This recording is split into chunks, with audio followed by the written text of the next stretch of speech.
Bengali study গাইডের পক্ষ থেকে সকলকে স্বাগত। আজকে শ্রোতা বন্ধুদের জন্য আমার বিশেষ নিবেদন তারাশঙ্কর বন্দ্যোপাধ্যায়ের লেখা নারী ও নাগিনী গল্পটি। ইটের পাঁজা হইতে খোড়া ইট ছাড়াইতেছিল। খোড়া শেখের নাম যে কি তাহা কেহ জানে না। বোধ করি খোড়ার নিজেরও মনে নেই। কোন শৈশবে তাহার বাঁ পাখানি ভাঙার পর হইতেই সে খোড়া নামই চলিয়া আসিতেছে। শুধু পাখানি তাহার খোড়া নয়, যৌবনের কদাচারের ফলে কুৎসিত ব্যাধিতে খোড়ার নাকটা বসিয়া গিয়াছে। সেখানে দেখা যায় শুধু বিভৎস গহ্বর। তারপর হয় তার বসন্ত। সেই বসন্তের দাগে কুৎসিত চেহারা খোড়া দেখিতে ভয়ঙ্কর হইয়া উঠিয়াছে। আপনার মনেই খোড়া ইট ছাড়াইতেছিল। অদূরে অদাই ওরফে ওয়াহেদ শেখ গাড়ি লইয়া আসিতেছিল। গরু দুইটার লেজ দুমড়িয়া সে গান ধরিয়াছিল, একটা অশ্লীল গান। কিন্তু অকস্মাৎ তাহার তাল ভঙ্গ হইয়া গেল। গরু দুইটা হঠাৎ থমকিয়া দাঁড়াইয়া পড়িল। অদাই একটা ঝাঁকানি খাইয়া গান ছাড়িয়া বলিয়া উঠিল, শালার গরু, কিছু না বলেছি। প্রচণ্ড ক্রোধে পাঁচন ছড়িটা সে তুলিল গরু দুইটার অবাধ্যতার শাস্তি দিতে। গরু দুইটাও ক্রমাগত ফোঁস করিয়া গর্জন করিতেছিল। অদায়ের কিন্তু প্রহার করা হইল না। সে চিৎকার করিয়া উঠিল, খোড়া খোড়া, সাপ সাপ। অদায়ের বাড়ির সম্মুখে একটি কিশোর সাপ ফনা তুলিয়া অল্প অল্প দুলিতেছিল। অদায় গাড়ি হইতে লাফাইয়া পড়িয়া একটা ইট উঠাইল। ওদিক হইতে খোড়া খোড়াইতে ছুটিতেছিল। সে বলিয়া উঠিল, মারিস না অদায়, মারিস না, যাই আমি যাই। অদায়ের হাতের ইট তোলাই রহিল। সে বলিল, কি বাহারের সাপ মাইরি, মুখখানা সিঁদুরের মতো টকটকে লাল, মাথার চক্করই কি বাহারের।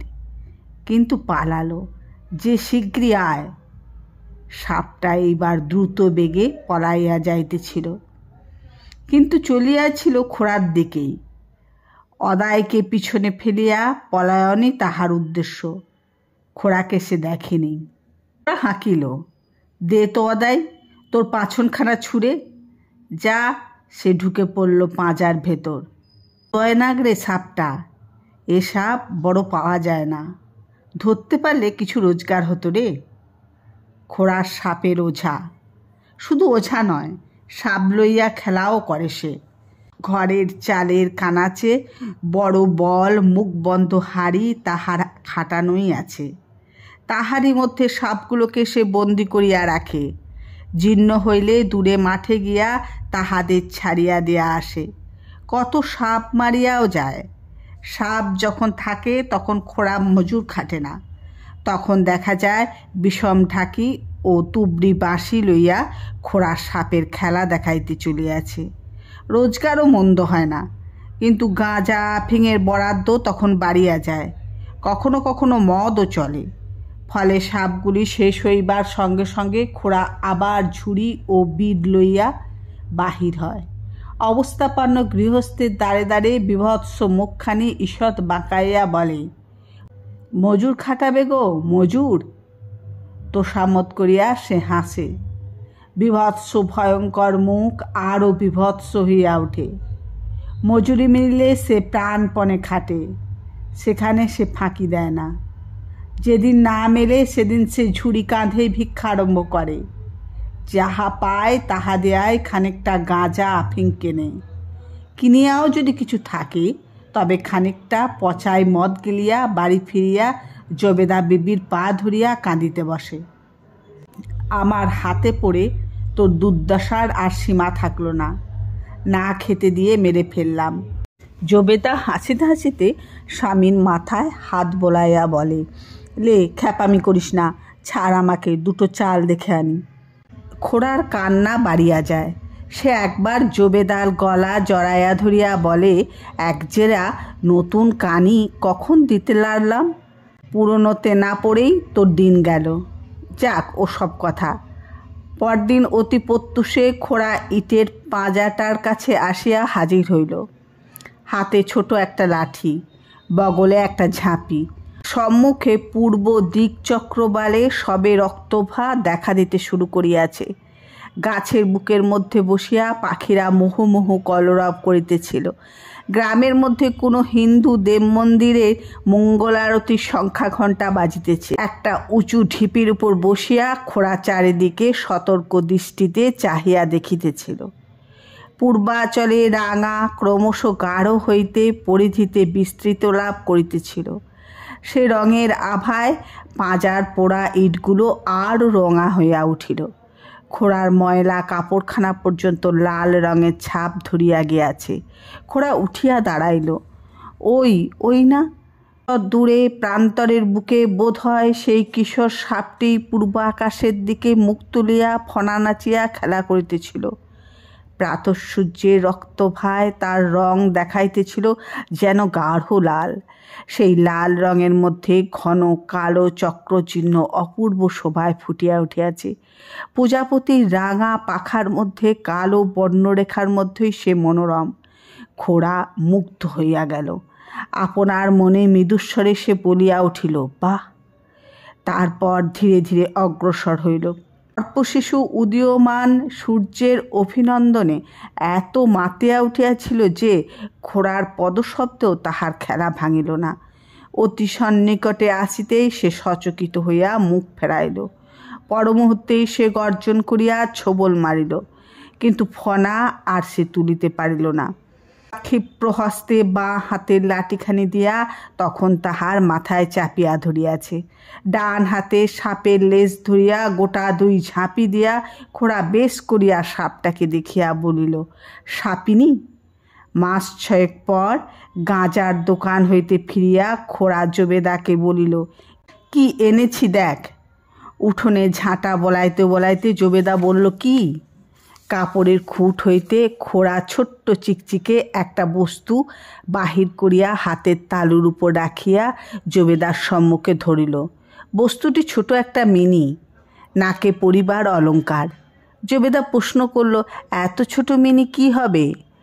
হাসিয়া খোড়া বলিল, বিবিকে পরিয়ে দেব। জবেদা অবাক হইয়া গেল।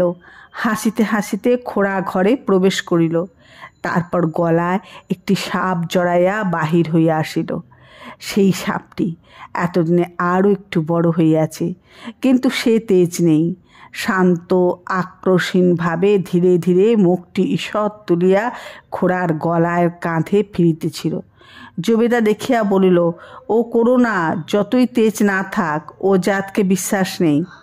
হাসিয়া খোড়া বলিল, বিশ্বাস নেই ওদের 20 দাঁতকে, নইলে ওরাও তো ভালোবাসে জবেদা। 20 দাঁতই নেই, কিন্তু আরও দাঁত তো রয়েছে। কই, আমাকে তো কামড়ায় না। কেমন ভালো মেয়ের মতো বিবি আমার ফিরছে বল দেখি, বলিয়া সে সাপটির ঠোঁট দুইটি চাপিয়া ধরিয়া তাহার মুখে চুমু খাইয়া বসিল। জবেদা বিস্মিত হইল না, কারণ এ দৃশ্য তাহার নিকট নতুন নয়। সে বিরক্তিভাবে বলিল, ছি ছি ছি, তোমার কি ঘেন্না পিত্তি নেই? কতবার তোমাকে বারণ করেছি বলো তো? সে কথায় খোড়া কানই দিল না। সে বলিল, দেখ দেখ কেমন আমার হাতটা জড়িয়ে ধরেছে, দেখ দেখি। জানিস, সাপিনী আর সাপ যখন খেলা করে তখন ঠিক এমন করেই জড়াজড়ি করে ওরা। দেখেছিস কখনো? সে যে কি বাহারের খেলা মাইরি। জবেদা বলিল, দেখে আমার কাজ নেই, তুই দেখেছিস সেই ভালো, কিন্তু তোর খেলাও ওই শেষ করবে, তা বুঝিস। খোড়া তখন একটা সূচ লইয়া বিবির নাক ফুঁড়িতে বসিয়াছে। পায়ের আঙুল দিয়া সাপটার লেজ চাপিয়া ধরিয়াছে, আর বাঁ হাতে চাপিয়া ধরিয়াছে মুখটা। ডান হাতে ছুঁচ ধরিয়া নাক ফুঁড়িয়া মিনি পড়াইয়া দিয়া সাপটাকে ছাড়িয়া দিল। যন্ত্রণায় কোধে গর্জন করিয়া বিবি বরংবার খোড়াকে ছোবল মারিতে আরম্ভ করিল। ঝাঁপির ডালাটা ঢালের মতো সম্মুখে ধরিয়া বিবির আক্রমণ প্রতিরোধ করিতে করিতে বলিল, রাগ করিস না বিবি, রাগ করিস না। দেখ তো কেমন খুবসুরত লাগছে তোকে। দে তো জবেদা, আয়নাটা দে তো, দেখুক একবার নিজের চেহারাখানা। জবেদা বলিল, লাড়বো আমি? দে দে, তোর পায়ে পড়ি, একবার দে, দেখি না নিজের চেহারা, দেখি ও কি করে। জবেদা স্বামীর এই অনুনয় উপেক্ষা করিতে পারিল না। সে আয়না আনিবার জন্য ঘরে প্রবেশ করিল।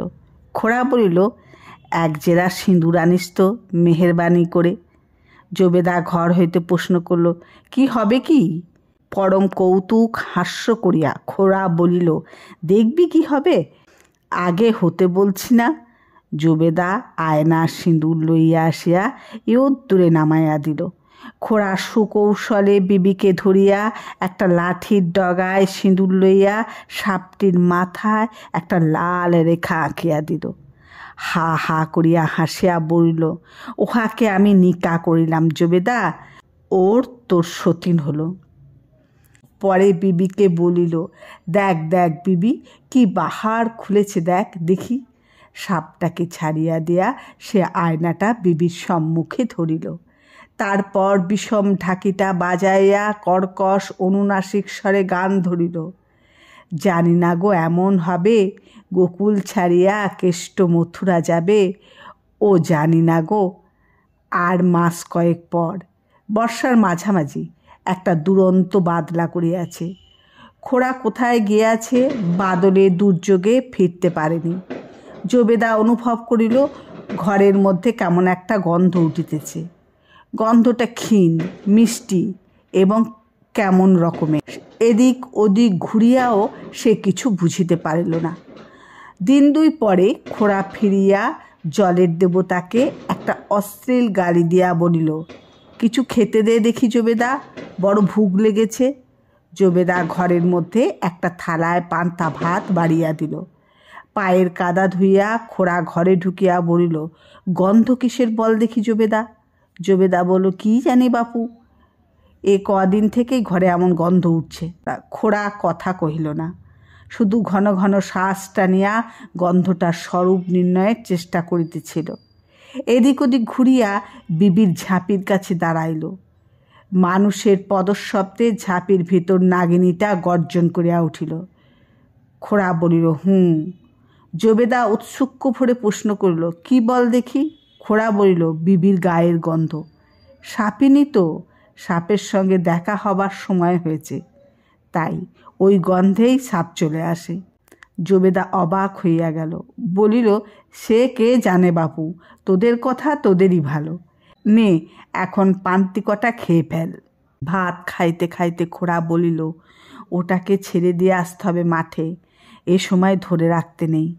একটা গম্ভীর দীর্ঘ নিঃশ্বাস ফেলিয়া সে কথাটা শেষ করিল। জবেদা পরম আশ্বাসের একটা নিঃশ্বাস ফেলিয়া বলিল, সেই ভালো বাপু, ওটাকে আমি দু চক্ষে দেখতে পারি না, এত সাপ মরে, ওটা মরে না তো। ভাত খাইয়া খোড়া ঝাঁপি হইতে বিবিকে বাহির করিল। মুখটা চাপিয়া ধরিয়া সে আদরের কথা কহিল। জবেদা বলিল, এই দেখো, কদিন ধরে ওকে কামানো হয়নি, ওর দাঁত গজিয়েছে। আর মায়াই বা কেন বাপু, যা না ওকে ছেড়ে দিয়ে আয়। খোড়া বলিল, দেখো দেখো কেমন আমার হাতটা জড়িয়ে ধরেছে, দেখো। অপরাহ্নে খোড়া বিমর্ষ হইয়া বসিয়াছিল, বিবিকে পার্শ্বের জঙ্গলটায় ছাড়িয়া দিয়াছে।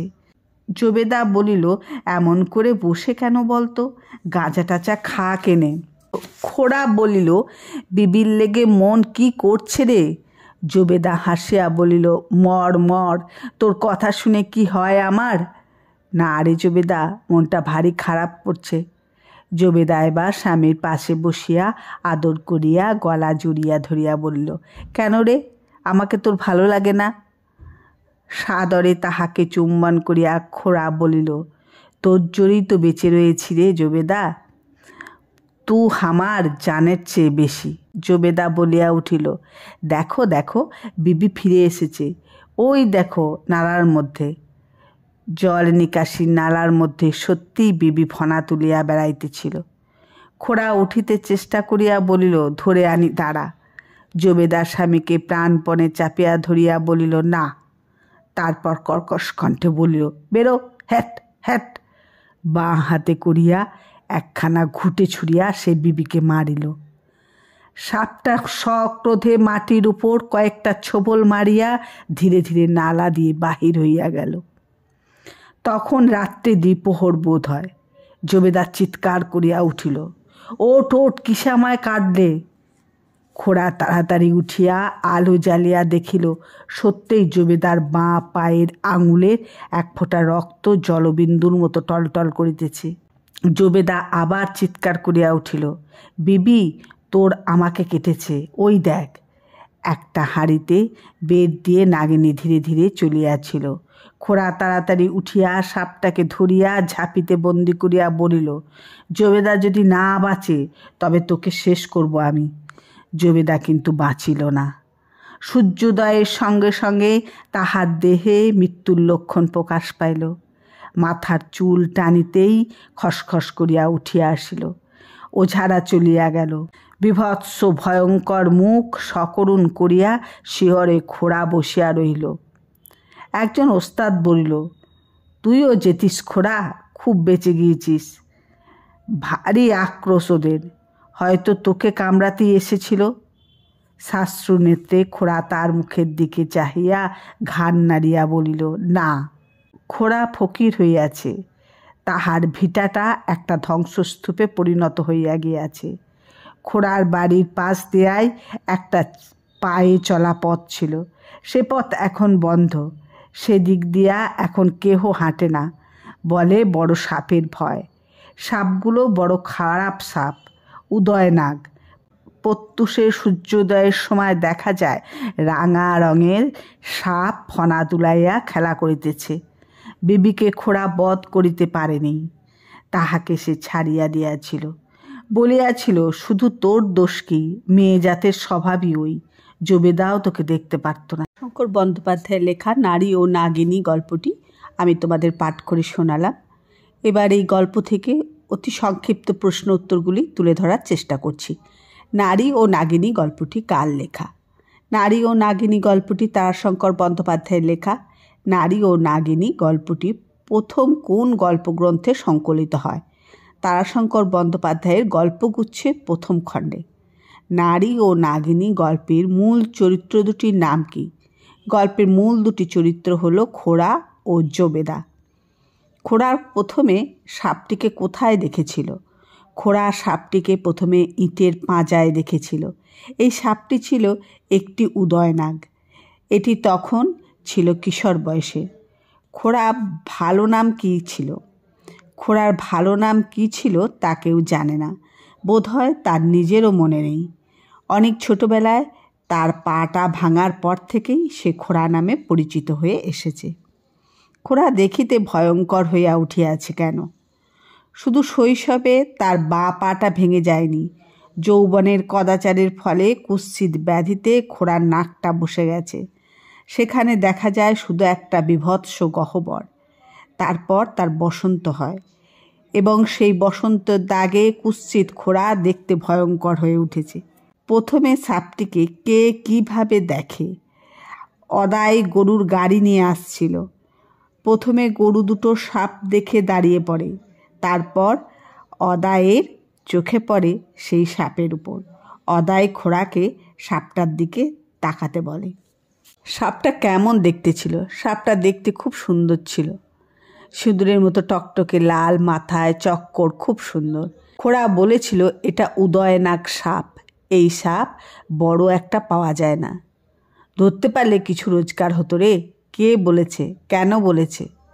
উদয়নাগ সাপটিকে ধরবার কথা বলেছে। আসলে খোড়া সাপের ওঝা, সাপ নিয়ে সে খেলা করে।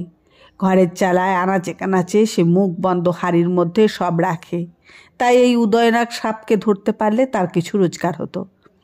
খোড়ার পেশা কি? সে সাপের ওঝা। সে সাপ নিয়ে খেলা দেখায়, আর সাপ খেলা দেখানো বন্ধ হয়ে গেলে মজুর খাটে। খোড়ার কি কি নেশা আছে? গাঁজা, আফিং ও মদের নেশা আছে। মজুর খাটার কাজ না পেলে খোড়া কী করতো? ভিক্ষা করত। মজুরি ও ভিক্ষার টাকায় কি করত খোড়া? শেষ টাকা পর্যন্ত নেশার সামগ্রী কিনত। নেশা করে ফিরে সে জবেদাকে কি বলতো? জবেদার পা ধরে কান্নাকাটি করে বলতো তার হাতে পড়ে জবেদার দুর্দশার অন্ত রইল না। সাপ ধরার মাস 6 পর ফিরে খোড়া জবেদাকে কি দেখিয়েছিল? একটি ছোট মিনি দেখিয়েছিল। মিনি কি? সেটি একটি নাকে পরবার অলংকার। মিনি কার জন্য এনেছিল খোড়া? সাপিনীর জন্য এনেছিল। সাপিনীকে কি বলে ডাকতো খোড়া? বিবি বলে ডাকতো।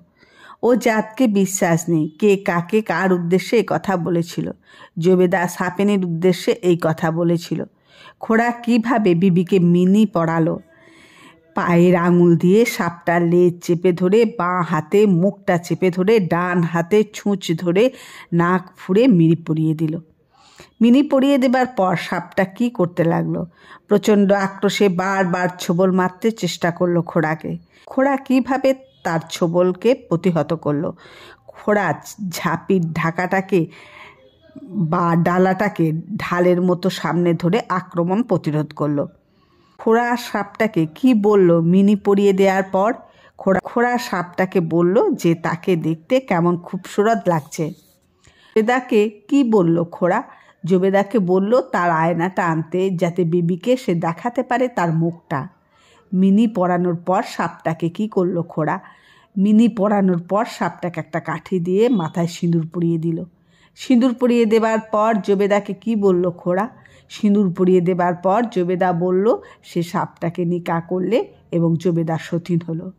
জবেদার এক রাত্রে ঘর থেকে কিসের গন্ধ পাচ্ছিল? জবেদা এক রাত্রে ঘর থেকে এক অদ্ভুত গন্ধ পাচ্ছিল। গন্ধটা আসলে কিসের গন্ধ?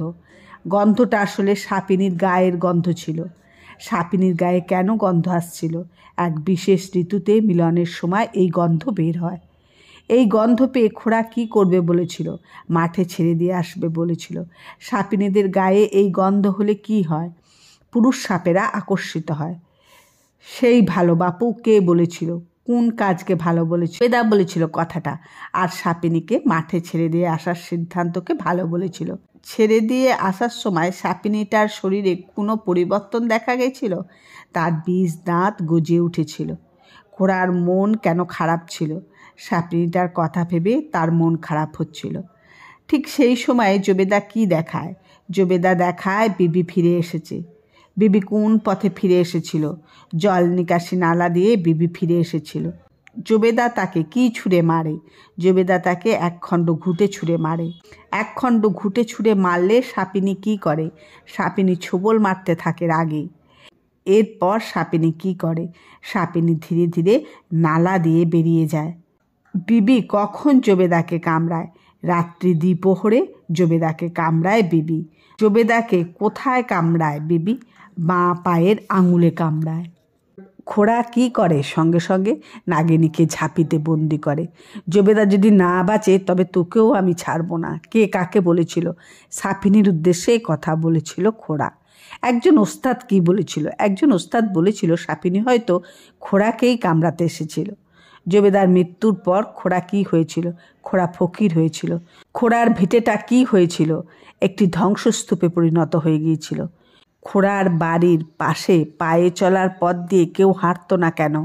কারণ সেখানে সাপের ভয় ছিল। সাপেদের কখন দেখা যেত? প্রত্যুষে সূর্যোদয়ের সময় সাপেদের দেখা যেত। বিবিকে খোড়া কি করেছিল? বিবিকে খোড়া বধ করতে পারেনি, তাকে সে ছেড়ে দিয়েছিল। খোড়া কি বলে বিবিকে ছেড়ে দিয়েছিল? মেয়ে জাতের স্বভাব এই, জবেদাও তোকে দেখতে পারত না। তোমার কি ঘেন্নাপিত্তেও নেই? কোন প্রসঙ্গে এই কথা বলেছে জবেদা? খোড়া যখন সাপটিকে চুমু খায় তখন এই কথা বলেছিল জবেদা। ভিডিওটি প্রথম থেকে শেষ পর্যন্ত শোনার জন্য সকল শ্রোতা বন্ধুকে অনেক অনেক ধন্যবাদ। সকলে ভালো থাকবেন, সুস্থ থাকবেন।